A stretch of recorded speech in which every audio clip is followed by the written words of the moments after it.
Well, it wasn't the splash hire anyone was expecting, but you wouldn't be able to tell that as Mark Pope was introduced as the 23rd head coach of the Kentucky Wildcats. It's our top story here at 6:30. I'm Alex Dieterer. Hundreds of fans lined up hours ahead of Pope's introduction at Rupp Arena to greet their new coach, and there was a buzz of excitement in the air. We have team coverage of the announcement today. WHAS11's Connor Steffen is talking to fans here in Louisville, but first we want to start in Lexington. Sports director Ken Spencer is with Mason Horodisky and senior photojournalist Alyssa Newton. Now, they were at the announcement today, and Ken, from what I saw today, it looks like Big Blue Nation is throwing their support behind Pope. Alex, you are absolutely right. We're going to actually step out of the way just for a second because this is the Rupp Arena floor as we speak. They're breaking it all down after today's introductory news conference to introduce Mark Pope as the Cats head coach. They got to turn it around for Disney on Ice. But about an hour ago, this place was jam-packed. We're talking standing room only, not a seat to be had. And it's April for an introductory news conference to welcome home a head coach, Mark Pope. Mason, I don't think anybody has seen anything like this. Look, I know Disney on Ice is coming up next, but there was nothing Mickey Mouse about the turnout for this crowd today. Every single seat at Rupp Arena filled for their new leading man, the captain of the 1996 National Championship team, now the captain of the Kentucky Wildcats. When he was introducing Mark Pope, Mitch Barnhart said it was time for this program to find its way back. Pope probably said it best. He knows the assignment. Here at Kentucky, it's about hanging and winning banners. It is the greatest honor that I will ever have in my professional or this family career to be able to come back here and do this with you. The difference between Kentucky and every other program in the country is that this is not my team. It's not even our team. It is our team.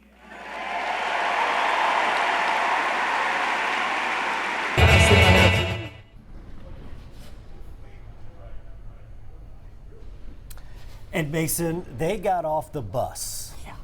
And it was all the former players that were in attendance, and they were followed by Mark Pope carrying the 1996 championship trophy. This was about family coming back together again. Look, there were so many big moments today, but that moment stood alone as, pardon the pun, untouchable compared to the rest of the day. To have that happen, to reminisce to them coming out on the bus after winning the national championship back then, to do it again today, to kick things off today, it was incredible. But the players who came off that bus, from the players on the 1996 team, from players of every single era of Kentucky basketball, to them, this hire is the right one. Man, it's unreal. It's like a surreal moment. We won a championship. It felt like that again. I felt like I was winning. And it was because I know he understands, like you said, the assignment. It's about winning. It's about being in a culture. Every time I came to play the NBA, people remember me at Kentucky. I played 11 years, won a championship, had all this money. They say, I remember you at Kentucky. So that jersey meant something, and people know it meant something. So other fan bases see us, they respected us. We need that. You know, we're not worried about money. We're not worried about NBA. We're worried about Kentucky University winning basketball games to help young men be better. And Mark Pope plays Rick Pitino style basketball. He gets after you, gets up and down, and shoots a lot of threes. He's going to get talent in here. He's going to have talent he's never had before. He didn't have at Utah Valley State or BYU. He's going to have that here. Pressure's on. He said it himself, but man, am I excited about it.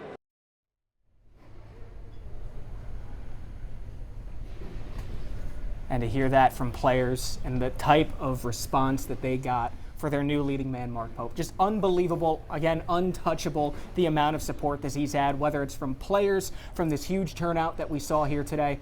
But now's the important part. Now is actually it's time to get to work for Mark Pope.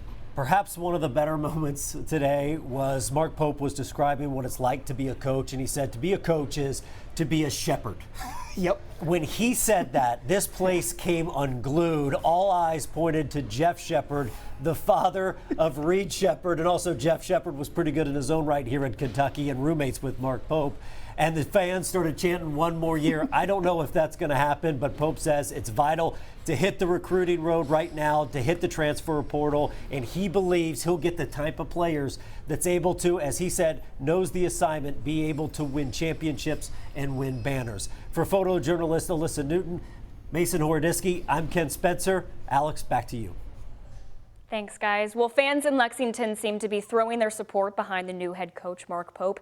WHAS11's Connor Steffen with photojournalist Aspen Hester join us live now, where they've been talking to UK fans about the change. Connor, fans of both UK and U of L now have brand new head coaches, and this feels like a fresh start for the rivalry. What are you hearing from UK fans right here in the Ville?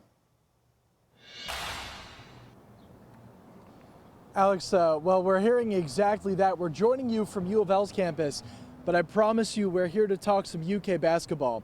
We just wrapped up speaking with Kentucky fans at a local sports bar, and while they're excited to see Mark Pope at the helm of Kentucky's young roster, what we were more surprised to hear was how ready these fans were for Calipari to head for the exit.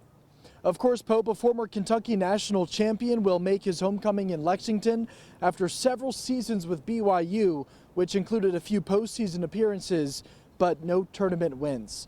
No matter that, fans are excited for what the future holds. I was surprised that they had to go that far down their list to get a coach, because I know they had a lot of guys in line before him. Oh no, there'll probably be a transition. I mean, he's got to know how to work the portal. I don't know if he's going to bring players with him from BYU. I'm not sure about that. But it's a new, college basketball is not like it was, you know, it's a totally different deal now. Now, it's no secret Pope has some big shoes to fill replacing Calipari. In his 15 years with Cats, he led them to a national championship and 3 Final Four appearances. Now, fans also say they're very interested to see how Pope navigates recruiting, though it's yet to be seen how that will play out. We're live right now in Louisville. Connor Steffen, WHAS 11 on your side. Thank you, Connor. And Mark Pope's hire comes after the somewhat abrupt leaving of Coach John Calipari, who left the program after 15 seasons to become the new coach at Arkansas. Kentucky avoided having to pay a $30 million buyout because of Calipari resigning. Neither party is owed any money. Right after the break, Jakori Arthur is hosting one of his last town halls as District 4 councilman. What were the hot-button issues? Discussed next.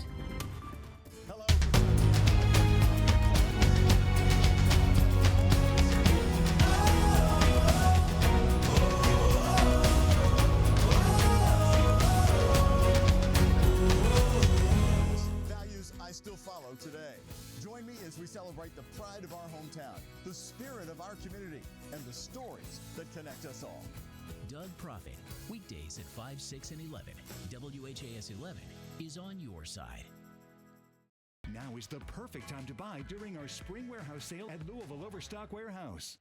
Out of the top 5 reasons homeowners update their bathrooms, at number 1 is the need for a shower. New Bath Today makes it easy to convert your old high-sided bath into a beautiful Kohler Luckstone shower. Kohler is an industry leader in business for 150 years, and the Kohler Luckstone shower features a low entry shower base, add bar shelves, and a rainfall shower head, plus Kohler's recessed shower locker with storage in the wall. Call now for installation in as little as 1 day. Plus, during our spring savings sale, receive a free shower door with purchase of a new Kohler Luckstone shower with great financing and low monthly payments. Plus a bonus. Call during this program and receive a $200 Walmart gift card with your shower purchase. Throughout the Kentuckiana area, call New Bath today at 800-823-1147. That's 800-823-1147. People are hearing a sound, dropping everything, and running to White Castle. There's no evidence that this... When the crave calls, go to White Castle for the $5 bacon bundle with 2 bacon sliders and a small fry. White Castle. Follow your crave. Louisville's boutique offers on-trend fashion along with the accessories to make your outfit pop. Browse our gorgeous selection of derby hats and choose the perfect dress to complete your look, or shop online at louisvillebells.com. Experience high-end style at affordable prices with Louisville's boutique. District 4 Councilman Jakori Arthur held a town hall today as a way to make government departments in Louisville more accessible to residents. Arthur was joined by government departments that included housing, resilience, public works, safe and healthy neighborhoods, LMPD, and codes and regulations today. The departments touched on topics like gun violence, affordable housing, homelessness, and landlord violations. Councilman Arthur said he wants neighbors to be informed and involved. When you know what's happening with your local government, you can then get involved with your local government. Because sometimes people are so concerned about issues that affect them and their communities, but they don't know what to do about it. So we're hoping to inform people so they can get involved. And then 3, so that we as a people, government and people outside of government, can get more intentional. Councilman Arthur announced last October that he would not be running for re-election. District 4 now has the largest field of candidates running to replace him of any Metro Council race. And over in District 8, Councilman Ben Reno Weber held a community strategy meeting to talk about solutions regarding the area around Big Rock and Cherokee Park. This meeting comes after neighbors expressed concerns last summer about parking congestion, pedestrian and cyclist safety, and the overall peacefulness in the neighborhood. Now the councilman is having more conversations with residents about what they want to see this summer around Big Rock. What we want to do is focus on what's possible. We would like people to park legally in a way that lets emergency vehicles and cyclists also use those roads. That's really what we're focused on. We want people to enjoy the park, but not do things that endanger the future of the park or the people that are also currently enjoying it. Councilman Reno Weber says he has been working with the Olmsted Parks, with the mayor's office and stakeholders to collaborate on initiatives like increasing police presence, informative maps, and ambassador programs. Louisville nonprofit First Step Recovery was out in the Churchill Downs area today, cleaning up the neighborhood and providing outreach to those who need it. First Step gives education, therapy, and support to adults who struggle with alcohol or drug use. The nonprofit was out in the Churchill Downs neighborhoods today cleaning and also spreading their mission to get people the help they need and deserve. People are out there dying on fentanyl and other drugs right now, and it's not good. Like the other night we went through the homeless camps just to give sick people some help, see what they needed, make sure they was all right, and it's just terrible out there, and it just gave me the idea to do something to give back. I didn't want to forget what I've been through. First Step Recovery offers substance use evaluations, outpatient treatment programs, and a variety of education classes.